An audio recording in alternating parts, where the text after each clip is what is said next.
Hello and welcome to Grassroots. I'm Nikki from a community group called Rotherham in Root, and we're here today in Mowbray Gardens Library to give you a chance to see some of the work that we've been doing here and find out a bit about growing food. Mowbray Gardens Library lies on the border of East Dean and East Herringthorpe in Rotherham. The library has a volunteers group which offers English classes to some of the new arrivals to Rotherham. But because of their asylum status, many of these people are unable to access work, and their skills and knowledge can unfortunately go to waste. The outside space at Mowbray Gardens Library offered a solution. It was a place that people already visited, and it had unused raised beds suitable for growing vegetables. This would give growers some focus and supplement household meals with healthy, homegrown, fresh produce. The community gardening group Rotherham in Root helped with Mowbray's initial weed clearance. The organisation also provided some hand tools, tubs and seeds. One of the volunteers, Ciro Rocha, has been the backbone of the garden. Ciro has a degree in horticulture and lots of experience of growing tomatoes commercially in Argentina for the US market. Despite the limited growing space, the garden's first year provided enough produce to share with the local church and help its lunch club. Now in its second year, Ciro has created additional space by digging over a grassed area and is using this to grow potatoes and cabbages. His plans for year 3 include 2 new ground level beds to help make the space even more productive. And I'm here with Ciro now in the garden. Ciro, can you tell me, how did you get involved in this project? This is my profession. It's my profession, my passion. I involved with Mowbray Garden to do something. Now we are going for second year versus small area. We are growing some plants like tomato, potato, cabbages, so many things. This is the situation at the moment. If you have any questions. Well, how many volunteers are involved here as well as you? At the moment, just myself. But it's enough for me because it's a small area, not too big. And we're very lucky to have your skills because you trained as a horticulturalist, didn't you? Yes, it is.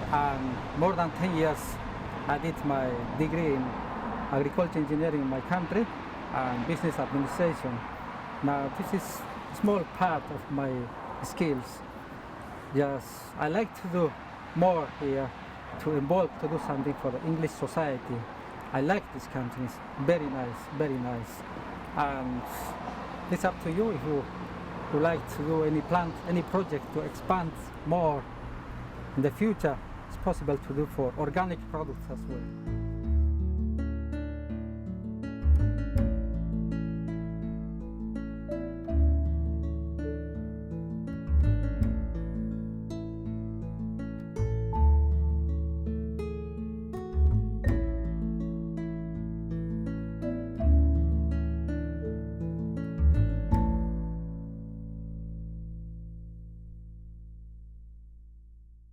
So we've come to another part of the garden, and Keith, what can you tell us about what we've got in front of us here? Well, we've got typical damage of caterpillars on cabbages, which is really the bane of a lot of gardeners' life. And you can see down here where they've eaten away a lot of the leaves.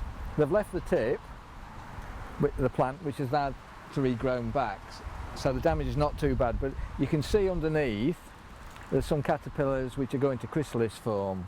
And just there, but normally you would start off with something like this, which is where you look for eggs, so you're always looking at behind the leaves, and the butterflies that cause this damage are the 2 white ones or the cabbage moth, and you see a lot of the white ones flying around, and they just come on and lay underneath, legs on the underneath like this, and then they form caterpillars. Caterpillars are voracious eaters, and they just take it away like that completely.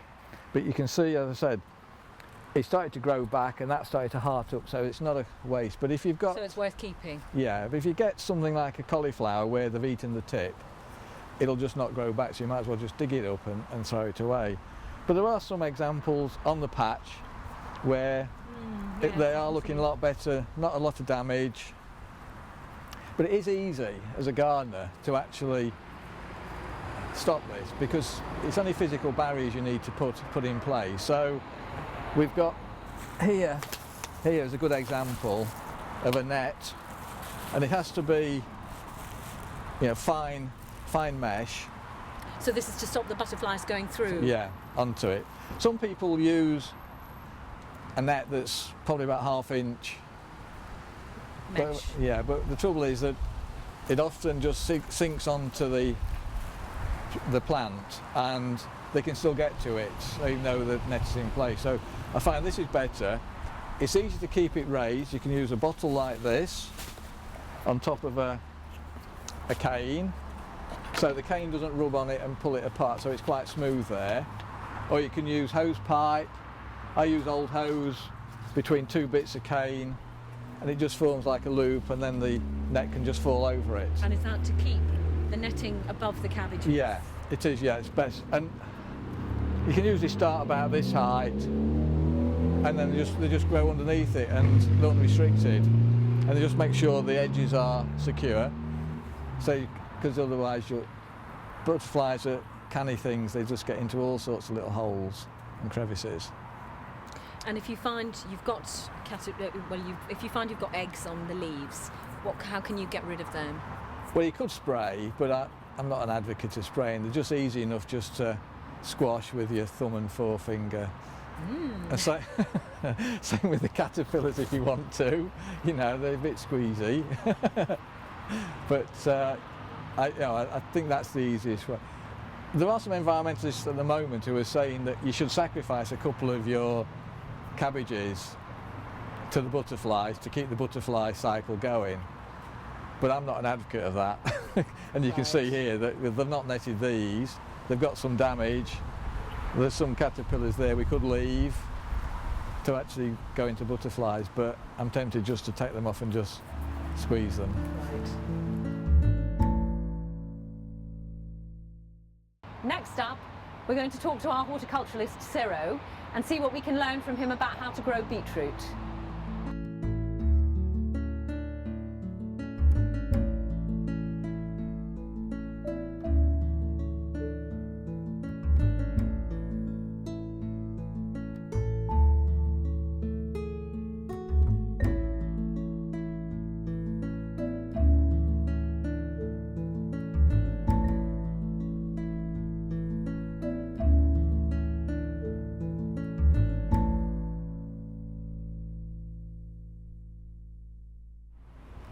So we've got a nice crop of beetroot here in this raised bed. Do you want to tell me a little bit about how you planted this, Ciro? All right. Yes. First of all, I remove everything on the ground. I add some soil and mix it everything, and I put it in the ground some seeds. After that, like 5 or 7 centimeters. When the plants are that tall. The plant is tall. I transfer the beetroots. So you transplanted them from another site and put them in this bed here? Yes, it is. It's like 20 centimeters between the plants. It's And they look like they're getting to a reasonable size now, but they're not ready to harvest yet, are they? No, not yet, because I think it's a middle process now at the moment. It's 2 months ago I planted that one. I think it's 2 months more approximately. Depends how it's going on. Yeah. And I've been told you can eat the leaves of beetroots. You can put them in salads and things like that. I think so. I never tried that, but normally I ate the roots only. I think it's better for the leaves. And the thing about beetroot, it's a nice easy crop to grow, isn't it? It doesn't get too many problems with it. Yes, it is. If you compare beetroot and onion, potatoes, tomatoes, anything is. Beetroot is very strong, it's easy to grow, but in this case we have some problems about the leaves. It's trying something. The problem is I'm not using any chemical products. That's the reason. But do you think also it might have been drought during the hot weather we had earlier in this? Yes, it is. Month? Yeah, last month. And what's your favourite way of cooking them? My favorite, I think all the vegetables. I'm vegetarian. So do you boil them, bake them? Boiling and cut the small pieces in salads, and also I like to eat like without cooking very fresh. Eat them raw. Yeah, raw, like raw, like carrots. Yeah. They're quite It's sweet, nice. aren't they? So It's very probably quite taste sweet. good. I'll try that. Yeah, also, and the doctors suggest us is to add our bloods. This is good. This is good. Yeah, I've heard beetroot have been called a superfood. They're in a class of sort of special fruit and vegetable that are very healthy to eat. But I think they taste nice as well, so I think they're wonderful actually. Yeah, yes, it is. If you like to add more information, you can go to the website or anything. You can get a lot of information about the beetroot or anything, any vegetable.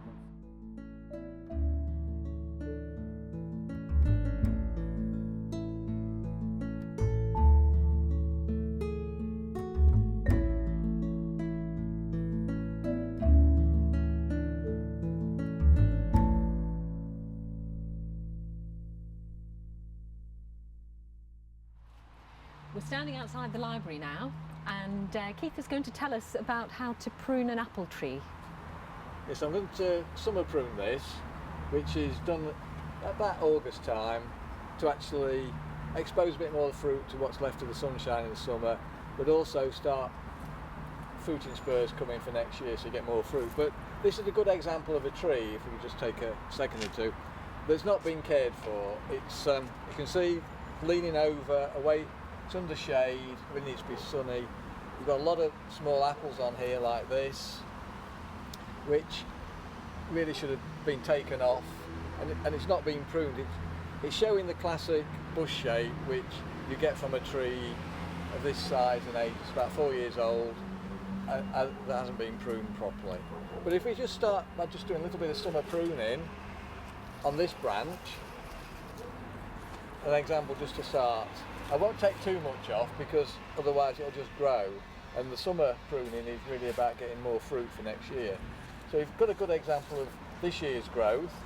You can see where with this year, it's a different colour, it's a little bit flexible. Every year you can see the growth start with a ring on the bark and the colour change. So this is like dark brown, this is a lighter brown into grey. If you go back to the start of the branch, as long as it's a lot more than 9 inches, that's sort of key distance, look for the start of it. You have like a basal set of leaves, which is like a cluster. So just like a rosette? Yeah. And I just usually cut probably about 1 inch or 1.5 inches, which I think is about 3 or 4 centimetres. Look for an outward facing bud, and then just take the secateurs just above the bud, and then just cut on the slope, and then you've got a clean cut. You should use really sharp secateurs, leave nothing ragged there. And if we come back maybe in summer next year, hopefully you'll see a bit more growth and more fruiting spurs coming, and not leaf buds.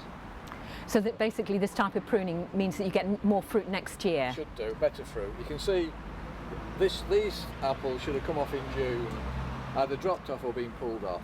But you know, you can see there's, although it's not been cared for, it is actually trying to fruit, and there's some very nice apples which Thank you. we could probably partake. We don't know what variety it is, but it's an eater, it's not a Yes. cooker, is it? Yeah. And it's funny because Oh, these sorry. look like I've just dived in. these look like crab apples, but clearly with the different sizes of the apples, it's actually not a crab apple. When you know, if you ate a crab apple, wouldn't you? They'd Which I be was very, doing, very but bitter. when I interrupted you, sorry. And what about? You see, this is on a slope. It's leaning out. Yeah. Why is it doing that? It's in a lot of shade, so you can see the shade from the wall, the shade from the tree, and also, if it's not being pruned, you've got a lot of branches that shouldn't be here. So you've got branches cutting across each other and providing more shade in the tree. So you prune to open up the structure, don't you? Yeah. And let more light in. And I do a bit of pruning in the winter, but not too much, because if you take too much up in the winter, you get a lot of growth that just goes straight up, without any fruit on. It just it's called water shoots, and they don't have any fruit in spurs. They're just leaves, so they go right up to the sky. And so if you take too much off, I think the experts say about 15% is the most of any sort of wood you should take off any tree at any one time. And I'm always very wary in winter taking too much off. And what do you use to cut, to prune your trees with? A nice pair of very sharp secateurs, of which there's plenty on the market, but these are a particularly nice brand. So it's worth investing a little bit extra. That's my book anyway.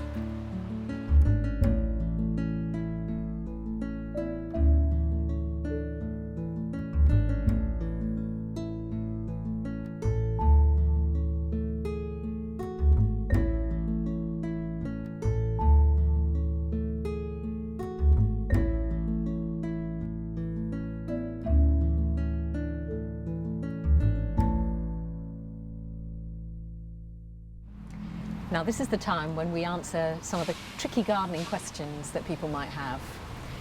So Keith, looking at that beetroot, can you tell me what's wrong with it? It looks a little bit small. It is a bit small, and this is one of the issues that people are finding this year, particularly because they've had a real dry spell in July where they probably watered, and what's happened is that it's got quite a lot of leaf on, but as you said, the root itself is not very big at all, and it's starting to feel a little bit woody, and really people just watered too much during the dry spell. We've had the rains now in this month, and it's added to the water that people have already put into the ground, so the leaves are just taking advantage of that and just grown. So the best thing to do really is just dispose of the beetroot. So not bother to keep it? It will not taste very good at all. Right, yeah. Bit of a shame. Yeah, and what about this? Can you tell me what this is? Well, we were talking earlier about barriers and how they help brassicas grow better, and this is a good example of a bit of a make do amend. This is carpet underlay, which one of the other problem with brassicas is cabbage root fly, where again another fly lays eggs on the base of the brassica plant, and the grubs then just pour into the plant. Now, when you plant out a brassica, you can use this just to put around the stem like that, and it covers the ground round the stem, so nothing can get to lay eggs on the base of the plant. And you've cut the Y shape in it yourself, have you? Yeah, I did, and for purpose. It allows the stems to expand and still keep in contact with it, and that's the thing about using underlays. It's flexible, waterproof. It makes a perfect and cheap solution to a quite tricky problem. Excellent. If you have a gardening question that you want the team to answer, then you can get in touch with us by tweeting at Grassroots. Well, we've had a wonderful time at Mowbray Gardens Library today, and that's it for Grassroots for now. But we'll be back again soon, where we'll be visiting another one of Rotherham's community gardens, so join us.